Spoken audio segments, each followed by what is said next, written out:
Isipin niyo kung ang budget ng Pasig noong 2019, nasa mga 10 billion na rin siya nung panahon na yun. Kung 5 billion dumadaan sa procurement, goods and services, infrastructure, at pagpalagay na lang natin na 20% yung kickback o SOP, which is baka magulat yung ibang nakikinig, but that's very common in government, yung ganun kalaki na SOP o kickback. 1 billion kagad yun per year. Ganun kalaki yung pinag-uusapan natin pera. Ang snatcher nga magnanakaw para sa 1,000, 2,000 piso, minsan may nasasaksak siya, di ba? I mean, these are realities of...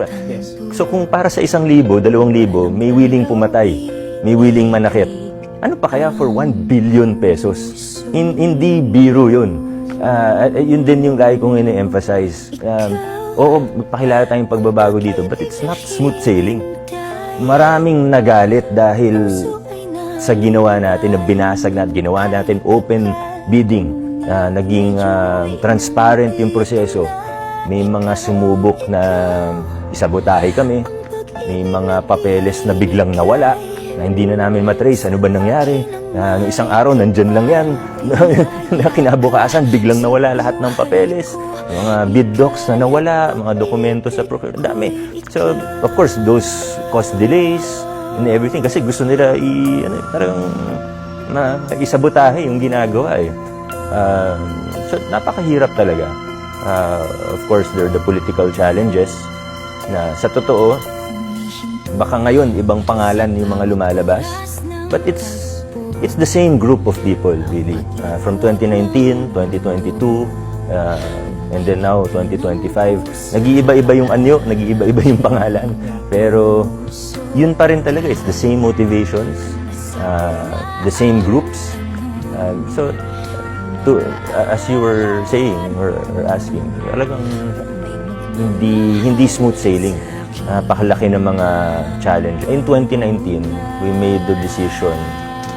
Kasi posibleng tumigil lang lahat eh. Ibig sabihin, kailangan mo rin ng political science student ako. Isa sa pinag-usapan namin lagi yung realpolitik. Ibig sabihin, kailangan ko consider mo rin yung tamang balanse. Hindi pwedeng go, go, go. Yung masyadong gang-ho lang na sige lang ng sige, tapos hindi mo na iniisip. Wala ka ng considerations or ano. So, kailangan rin balansehin. And one of the things that we did in 2019, sinabi ko, first flag raising ceremony, sabi ko,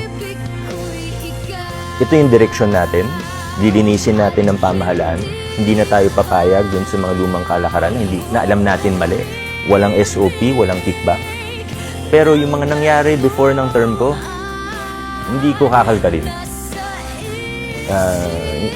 Basta hindi mangyari under my watch. So, siguro kung super idealistic ako, hindi, habulin natin hanggang 30 years back. But, again, realpolitik. We have to think also of what's realistic. Focus tayo sa ngayon. At tingin ko dahil dun sa ginawa namin na hindi namin kinalkal na yung mga luma, basta hindi mangyari ngayon. I know some people will disagree with that. Maybe more idealistic people will disagree. Pero dahil doon, marami rin sa mga, kahit yung alam naman namin, although walang proof, pero alam naman namin na dati rin gumagawa ng kalokohan, na nag-cooperate. Tinalikuran nila, kumbaga, yung mga old style nila.